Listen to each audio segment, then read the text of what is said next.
ਵਾਹਿਗੁਰੂ ਜੀ ਕਾ ਖਾਲਸਾ ਸ੍ਰੀ ਵਾਹਿਗੁਰੂ ਜੀ ਕੀ ਫਤਿਹ। ਅੱਜ ਤੁਹਾਨੂੰ ਇੱਕ ਅਜਿਹੀ ਸੱਚਾਈ ਦੱਸਾਂਗੇ ਜਿਸ ਨੂੰ ਸੁਣ ਕੇ ਤੁਸੀਂ ਵੀ ਹੈਰਾਨ ਰਹਿ ਜਾਓਗੇ। ਜਾਣੋ ਅਜਿਹਾ ਕੀ ਹੋਇਆ ਜਦੋਂ ਪੰਜਾਬ ਦਾ ਇੱਕ ਉੱਚ ਅਫਸਰ ਗੁਰਦੁਆਰੇ ਸਾਹਿਬ ਦੇ ਵਿੱਚ ਹੀ ਰੌਲਾ ਪਾਉਣ ਲੱਗ ਪਿਆ ਕਿ ਵਾਹਿਗੁਰੂ ਕੁਝ ਨਹੀਂ ਹੁੰਦਾ। ਅਜਿਹਾ ਕੀ ਹੋਇਆ ਗੁਰਦੁਆਰੇ ਸਾਹਿਬ ਦੇ ਵਿੱਚ ਅਤੇ ਕਿਵੇਂ ਉਸ ਗੁਰਦੁਆਰੇ ਸਾਹਿਬ ਦੇ ਵਿੱਚ ਚਮਤਕਾਰ ਵਰਤਿਆ, ਤੁਸੀਂ ਜਾਣ ਕੇ ਹੈਰਾਨ ਹੋ ਜਾਵੋਗੇ। ਸੰਤ ਮਹਾਪੁਰਸ਼ਾਂ ਦਾ ਇਸ ਜਗਤ ਦੇ ਵਿੱਚ ਖਾਸ ਮਹੱਤਵ ਮੰਨਿਆ ਜਾਂਦਾ ਹੈ, ਚਾਹੇ ਉਹ ਕਿਸੇ ਵੀ ਧਰਮ ਦੇ ਵਿੱਚ ਕਿਉਂ ਨਾ ਹੋਵੇ। ਸੰਤ ਮਹਾਪੁਰਸ਼ ਪਰਮਾਤਮਾ ਦਾ ਹੀ ਰੂਪ ਹੁੰਦੇ ਹਨ, ਪਰਮੇਸ਼ਵਰ ਵਿੱਚ ਅਜਿਹਾ ਜੁੜਦੇ ਹਨ ਕਿ ਆਪਣੇ ਆਪ ਨੂੰ ਹੀ ਪਰਮੇਸ਼ਵਰ ਨਾਲ ਮਿਲਾ ਜਾਂਦੇ ਹਨ। ਸੰਤਾਂ ਮਹਾਪੁਰਸ਼ਾਂ ਤੇ ਪਰਮਾਤਮਾ ਦੇ ਵਿੱਚ ਕੋਈ ਭੇਦ ਨਹੀਂ ਪਾ ਸਕਦਾ।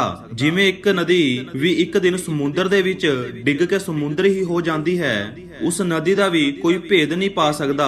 ਉਵੇਂ ਹੀ ਸੰਤ ਮਹਾਪੁਰਸ਼ ਤੇ ਪਰਮਾਤਮਾ ਦਾ ਸੰਬੰਧ ਹੈ। ਸੰਤ ਬਾਬਾ ਕਰਨੈਲ ਸਿੰਘ ਜੀ ਦੇਸ਼ਾਂ ਵਿਦੇਸ਼ਾਂ ਦੇ ਵਿੱਚ ਬੜੇ ਸਤਿਕਾਰ ਤੇ ਪਿਆਰ ਦੇ ਨਾਲ ਯਾਦ ਕੀਤੇ ਜਾਂਦੇ ਨੇ। ਇਲਾਹੀ ਨੂਰ ਉਹਨਾਂ ਦੇ ਮੁੱਖ ਅਤੇ ਬਚਨਾਂ ਤੋਂ ਸਾਫ਼ ਦਿਖਾਈ ਦਿੰਦਾ ਸੀ। ਦੱਸਿਆ ਜਾਂਦਾ ਹੈ ਕਿ ਇੱਕ ਵਾਰ ਸੰਤ ਬਾਬਾ ਕਰਨੈਲ ਸਿੰਘ ਜੀ ਕਿਤੇ ਦੀਵਾਨ ਲਗਾਉਣ ਗਏ ਤੇ ਇੱਕ ਪੰਜਾਬ ਦਾ ਕਾਫੀ ਉੱਚ ਅਫਸਰ ਉਸ ਸਮਾਗਮ ਦੇ ਵਿੱਚ ਸ਼ਿਰਕਤ ਕਰ ਰਿਹਾ ਸੀ। ਹਰ ਇੱਕ ਬੰਦੇ ਨੂੰ ਇਹ ਹੁੰਦਾ ਹੈ ਕਿ ਮਾਈਕ ਦੇ ਵਿੱਚ ਸੰਤਾਂ ਸਾਹਮਣੇ ਉਸ ਦਾ ਨਾਮ ਬੋਲਿਆ ਜਾਵੇ, ਜੋ ਵੀ ਉਸਨੇ ਦਾਨ ਕੀਤਾ ਹੋਵੇ ਉਹ ਸਾਰਿਆਂ ਨੂੰ ਪਤਾ ਚੱਲੇ। ਇਹੋ ਜਿਹਾ ਕੁਝ ਭਾਵਨਾ ਉਸ ਅਫਸਰ ਦੇ ਮਨ ਦੇ ਵਿੱਚ ਵੀ ਸੀ ਕਿ ਉਹ ਇੱਕ ਉੱਚ ਅਫਸਰ ਹੈ, ਉਸ ਦਾ ਨਾਮ ਵੀ ਮਾਈਕ ਦੇ ਵਿੱਚ ਲਿਆ ਜਾਵੇ। ਪਰ ਸੰਤ ਬਾਬਾ ਕਰਨੈਲ ਸਿੰਘ ਜੀ ਕਿਸੇ ਦਾ ਵੀ ਨਾਂ ਨਹੀਂ ਲੈਂਦੇ, ਸਿਰਫ ਗੁਰੂ ਸਾਹਿਬ ਦਾ ਸ਼ੁਕਰਾਨਾ ਕਰਦੇ ਸੀ ਤੇ ਸੰਗਤਾਂ ਦੀ ਹਾਜ਼ਰੀ ਤੇ ਸਰਬੱਤ ਦੇ ਭਲੇ ਦੀ ਅਰਦਾਸ ਕਰਦੇ ਸੀ, ਪਰ ਕਿਸੇ ਦਾ ਨਾਂ ਨਹੀਂ ਲੈਂਦੇ ਸੀ। ਸੰਤਾਂ ਦੀ ਇਹ ਗੱਲ ਉਸ ਅਫਸਰ ਨੂੰ ਪਸੰਦ ਨਹੀਂ ਆਈ ਤੇ ਉਹ ਅਫਸਰ ਅੰਦਰੋਂ ਅੰਦਰੀ ਹੀ ਬਹੁਤ ਔਖਾ ਜਿਹਾ ਹੋ ਗਿਆ। ਸਮਾਗਮ ਦੀ ਸਮਾਪਤੀ ਤੋਂ ਬਾਅਦ ਉਹ ਕੁਝ ਬੰਦਿਆਂ ਨੂੰ ਇਕੱਠਾ ਕਰਕੇ ਖੜਾ ਹੋ ਗਿਆ।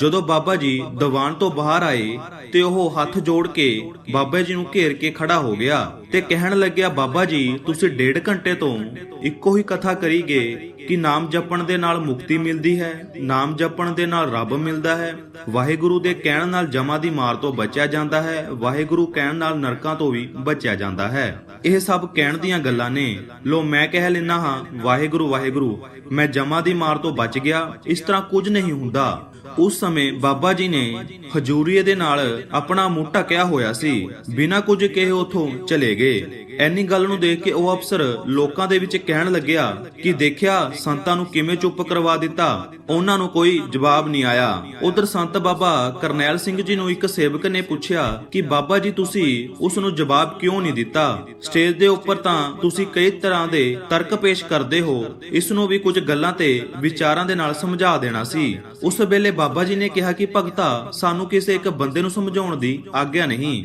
ਆਪਾਂ ਸਿਰਫ ਗੁਰੂ ਸਾਹਿਬ ਦੀ ਤਾਬਿਆਂ ਦੇ ਵਿੱਚ ਹੀ ਸਮਝਾ ਸਕਦੇ ਹਾਂ। ਜਿਹੜਾ ਬੰਦਾ ਗੁਰੂ ਦੀ ਹਜ਼ੂਰੀ ਵਿੱਚ ਨਾ ਸਮਝਿਆ ਉਹ ਕੱਲਾ ਕਰਨੈਲ ਸਿੰਘ ਤੋਂ ਨਹੀਂ ਸਮਝ ਸਕਦਾ। ਸੋ ਇਸ ਕਰਕੇ ਮੈਂ ਕੁਝ ਨਹੀਂ ਕਿਹਾ ਤੇ ਸਮਾਂ ਲੰਘਿਆ। 11 ਸਾਲਾਂ ਬਾਅਦ ਇਸ ਕਹਾਣੀ ਨੇ ਨਵਾਂ ਮੋੜ ਲਿਆ ਜਦੋਂ ਉਹ ਅਫਸਰ ਹੋਰ ਵੱਡਾ ਬਣ ਚੁੱਕਿਆ ਸੀ ਤੇ ਉਸ ਦਾ ਰਿਟਾਇਰ ਹੋਣ ਦਾ ਸਮਾਂ ਆ ਚੁੱਕਿਆ ਸੀ।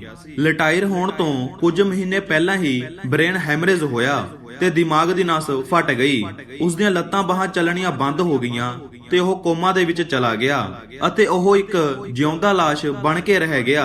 15-20 ਦਿਨ ਹਸਪੀਟਲ ਦੇ ਵਿੱਚ ਰਿਹਾ ਤੇ ਫਿਰ ਡਾਕਟਰਾਂ ਨੇ ਕਿਹਾ ਕਿ ਇਸ ਨੂੰ ਘਰ ਲੈ ਜਾਵੋ। ਜੇਕਰ ਹੋਸ਼ ਦੇ ਵਿੱਚ ਆਇਆ, ਕੋਮਾ ਦੇ ਵਿੱਚੋਂ ਬਾਹਰ ਆਉਣਾ ਹੋਇਆ ਤਾਂ 3-4 ਦਿਨਾਂ ਦੇ ਵਿੱਚ ਹੀ ਆ ਸਕਦਾ ਹੈ, ਨਹੀਂ ਤਾਂ 10-20 ਸਾਲਾਂ ਤੱਕ ਵੀ ਬਾਹਰ ਨਾ ਆਵੇ, ਇਹ ਕੁਝ ਕਿਹਾ ਨਹੀਂ ਜਾ ਸਕਦਾ। ਸੋ ਡਾਕਟਰਾਂ ਦੇ ਵੱਲੋਂ ਜਵਾਬ ਮਿਲ ਚੁੱਕਿਆ ਸੀ। ਇੱਕ ਦਿਨ ਉਸ ਦਾ ਦੋਸਤ ਉਸ ਦੀ ਖਬਰ ਲੈਣ ਵਾਸਤੇ ਆਇਆ। ਗੱਲਾਂ ਦੇ ਵਿੱਚ ਉਸ ਦੇ ਦੋਸਤ ਨੇ ਉਸ ਦੇ ਪਰਿਵਾਰ ਨੂੰ ਦੱਸਿਆ ਕਿ 10 ਸਾਲ ਪਹਿਲਾਂ ਸੰਤ ਬਾਬਾ ਕਰਨੈਲ ਸਿੰਘ ਜੀ ਨੂੰ ਇਸ ਨੇ ਇਹ ਸ਼ਬਦ ਕਹੇ ਸੀ, ਕਿਉਂਕਿ ਉਸ ਦਿਨ ਉਸ ਦਾ ਦੋਸਤ ਉਹ ਉੱਥੇ ਹੀ ਮੌਜੂਦ ਸੀ ਜਿਸ ਦਿਨ ਉਸ ਅਫਸਰ ਨੇ ਬਾਬਾ ਕਰਨੈਲ ਸਿੰਘ ਜੀ ਨੂੰ ਇਹ ਕਿਹਾ ਸੀ ਕਿ ਵਾਹਿਗੁਰੂ ਕਹਿਣ ਦੇ ਨਾਲ ਕੁਝ ਨਹੀਂ ਹੁੰਦਾ, ਉਸ ਬੰਦੇ ਨੇ ਕਿਹਾ ਕਿ ਤੁਸੀਂ ਇੱਕ ਵਾਰ ਬਾਬਾ ਕਰਨੈਲ ਸਿੰਘ ਜੀ ਦੇ ਕੋਲ ਜਾ ਕੇ ਆਓ। ਜਦੋਂ ਮੁਸੀਬਤ ਬੰਦੇ ਦੇ ਸਿਰ ਦੇ ਉੱਪਰ ਹੁੰਦੀ ਹੈ ਤੇ ਉਦੋਂ ਪਰਿਵਾਰ ਹਰ ਜਗ੍ਹਾ ਉੱਤੇ ਭੱਜਦਾ ਹੈ। ਉਸ ਬੰਦੇ ਦੇ ਕਹਿਣ ਦੇ ਉੱਤੇ ਪਰਿਵਾਰ ਬਾਬਾ ਕਰਨੈਲ ਸਿੰਘ ਜੀ ਦੇ ਕੋਲ ਪਹੁੰਚਿਆ ਅਤੇ ਬੇਨਤੀ ਕੀਤੀ ਕਿ ਕੁਝ ਸਾਲ ਪਹਿਲਾਂ ਇਸ ਬੰਦੇ ਨੇ ਸਮਾਗਮ ਦੇ ਵਿੱਚ ਤੁਹਾਨੂੰ ਇਸ ਤਰ੍ਹਾਂ ਦੀਆਂ ਗੱਲਾਂ ਕਹੀਆਂ ਸਨ ਅਤੇ ਹੁਣ ਇਹ ਕੋਮਾ ਦੇ ਵਿੱਚ ਜਾ ਚੁੱਕਿਆ ਹੈ। ਬਾਬੇ ਨੇ ਕਿਹਾ ਕਿ ਆਪਾਂ ਕਿਹੜਾ ਲੋਕਾਂ ਨੂੰ ਯਾਦ ਰੱਖਦੇ ਹਾਂ, ਕਿਸੇ ਨੇ ਕੁਝ ਵੀ ਕਿਹਾ ਹੋਵੇ ਪਰ ਸਾਨੂੰ ਯਾਦ ਨਹੀਂ, ਕਿਉਂਕਿ ਸੰਤਾਂ ਦਾ ਕਿਸੇ ਦੇ ਨਾਲ ਕੋਈ ਵੈਰ ਵਿਰੋਧ ਨਹੀਂ।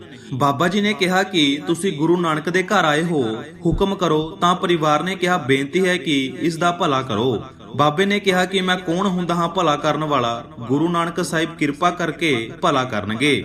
ਬਾਬਾ ਜੀ ਨੇ ਆਪਣੇ ਹੱਥ ਦੇ ਵਿੱਚੋਂ ਉਹ ਸਿਮਰਨਾ ਉਤਾਰ ਕੇ ਪਰਿਵਾਰ ਨੂੰ ਦਿੱਤਾ ਤੇ ਕਿਹਾ ਕਿ ਇਸ ਦੇ ਕੋਲ ਬੈਠ ਕੇ ਵਾਹਿਗੁਰੂ ਵਾਹਿਗੁਰੂ ਦਾ ਜਾਪ ਕਰਿਆ ਕਰੋ। ਪਰਿਵਾਰ ਵਾਪਿਸ ਘਰ ਆ ਗਿਆ। ਉਸ ਦੀ ਪਤਨੀ ਸਿਆਣੀ ਸੀ, ਉਸ ਨੇ 1 ਘੰਟਾ ਬੈਠ ਕੇ ਸਿਮਰਨ ਕੀਤਾ। ਫਿਰ ਉਸ ਦੀ ਜਗ੍ਹਾ ਉੱਤੇ ਉਸ ਦਾ ਪੁੱਤਰ ਬੈਠ ਗਿਆ ਤੇ ਫਿਰ ਵਾਰੋ-ਵਾਰੀ ਉਸ ਦੀ ਲੜਕੀ ਸਿਮਰਨ ਉੱਤੇ ਬੈਠ ਗਈ। ਵਾਹਿਗੁਰੂ ਦਾ ਸਿਮਰਨ ਲਗਾਤਾਰ ਚੱਲਦਾ ਰਿਹਾ। ਉਸ ਵੇਲੇ ਬੜੀ ਅਨੋਖੀ ਗੱਲ ਹੋਈ। ਜਦੋਂ ਉਹ ਅਫਸਰ ਅੰਮ੍ਰਿਤ ਵੇਲੇ 2 ਵਜੇ ਕੋਮਾ ਦੇ ਵਿੱਚੋਂ ਬਾਹਰ ਆ ਗਿਆ, ਸਾਰਾ ਪਰਿਵਾਰ ਹੈਰਾਨ ਹੋ ਗਿਆ ਤੇ ਵਾਹਿਗੁਰੂ ਪਰਮਾਤਮਾ ਦੀ ਖੇਡ ਦੇਖੋ। ਜਦੋਂ ਉਹ ਕੋਮਾ ਦੇ ਵਿੱਚੋਂ ਬਾਹਰ ਆਇਆ ਤੇ ਸਭ ਤੋਂ ਪਹਿਲਾਂ ਉਹਦੇ ਮੁਖ ਦੇ ਵਿੱਚੋਂ ਵਾਹਿਗੁਰੂ ਹੀ ਨਿਕਲਿਆ। ਪਰਿਵਾਰ ਇੰਨੀ ਖੁਸ਼ੀ ਦੇ ਵਿੱਚ ਆ ਗਿਆ ਕਿ ਉਸ ਵੇਲੇ ਮਰੂਤੀ ਕਾਰ ਦੇ ਵਿੱਚ ਉਹ ਪਰਿਵਾਰ ਸੰਤ ਬਾਬਾ ਕਰਨੈਲ ਸਿੰਘ ਜੀ ਦੇ ਕੋਲ ਪਹੁੰਚ ਗਿਆ ਕਿ ਉਹ ਅਫਸਰ ਕੋਮਾ ਦੇ ਵਿੱਚੋਂ ਬਾਹਰ ਆ ਗਿਆ ਹੈ ਤੇ ਬੋਲਣ ਲੱਗ ਪਿਆ ਹੈ। ਬਾਬਾ ਜੀ ਨੇ ਕਿਹਾ ਕਿ ਗੁਰੂ ਨਾਨਕ ਸਾਹਿਬ ਜੀ ਨੇ ਕਿਰਪਾ ਕੀਤੀ ਹੈ, ਉਹਨਾਂ ਦੇ ਅੱਗੇ ਅਰਦਾਸ ਕਰੋ, ਜਲਦੀ ਹੀ ਉਹ ਚੱਲਣ ਫਿਰਨ ਵੀ ਲੱਗ ਜਾਣਗੇ। ਤੁਸੀਂ ਸਿਮਰਨ ਜਾਰੀ ਰੱਖੋ। ਪਰਿਵਾਰ ਨੇ ਇਸੇ ਤਰ੍ਹਾਂ ਹੀ ਕੀਤਾ। ਦਿਨਾਂ ਦੇ ਵਿੱਚ ਹੀ ਉਹ ਅਫਸਰ ਚੱਲਣ ਫਿਰਨ ਲੱਗ ਪਿਆ ਤੇ ਅਗਲੇ 20 ਸਾਲ ਉਸਨੇ ਜੀਵਨ ਬਤੀਤ ਕੀਤਾ। ਤੇ ਇਹ ਉਹ ਅਫਸਰ ਸੀ ਜਿਹੜਾ ਕਹਿੰਦਾ ਸੀ ਕਿ ਵਾਹਿਗੁਰੂ ਕਹਿਣ ਦੇ ਨਾਲ ਕੁਝ ਨਹੀਂ ਹੁੰਦਾ। ਨਰਕ ਸਵਰਗ ਇਸ ਦੁਨੀਆ ਦੇ ਵਿੱਚ ਹੀ ਹੈ। ਵਾਹਿਗੁਰੂ ਦਾ ਨਾਮ ਮਨ ਦੀ ਮੈਲ ਨੂੰ ਧੋਂਦਾ ਹੈ, ਆਤਮਿਕ ਜੀਵਨ ਨੂੰ ਸਾਫ਼ ਰੱਖਦਾ ਹੈ ਤੇ ਇਸ ਦੇ ਵਿੱਚ ਕੋਈ ਸ਼ੱਕ ਵੀ ਨਹੀਂ ਕਿ ਵਾਹਿਗੁਰੂ ਸਿਮਰਨ ਜਮਾਂ ਦੀ ਮਾਰ ਤੋਂ ਬਚਾਉਂਦਾ ਹੈ। ਕਿਉਂਕਿ ਜੇ ਬੰਦਾ ਵਾਹਿਗੁਰੂ ਸ਼ਬਦ ਨਾਲ ਹੀ ਜੁੜ ਗਿਆ, ਜਮਾਂ ਦੀ ਮਾਰ ਦਾ ਫਿਰ ਕੋਈ ਡਰ ਨਹੀਂ ਰਹਿੰਦਾ। ਵਾਹਿਗੁਰੂ ਸਿਮਰਨ ਬਿਨਾਂ ਕਿਸੇ ਤਰਕ ਤੋਂ ਜੀਵਨ ਦਾ ਆਧਾਰ ਬਣਾ ਕੇ ਇਸ ਮਨੁੱਖ ਜੀਵਨ ਨੂੰ ਸਫਲ ਕਰੋ। ਅਗਰ ਤੁਹਾਨੂੰ ਇਹ ਸਾਡੀ ਵੀਡੀਓ ਚੰਗੀ ਲੱਗੀ ਤਾਂ ਵੀਡੀਓ ਨੂੰ ਸ਼ੇਅਰ ਜ਼ਰੂਰ ਕਰਿਓ। ਫਿਰ ਮਿਲਾਂਗੇ ਇੱਕ ਨਵੀਂ ਵੀਡੀਓ ਲੈ ਕੇ। ਉਦੋਂ ਤੱਕ ਦੇ ਲਈ ਵਾਹਿਗੁਰੂ ਜੀ ਕਾ ਖਾਲਸਾ, ਸ੍ਰੀ ਵਾਹਿਗੁਰੂ ਜੀ ਕੀ ਫਤਿਹ।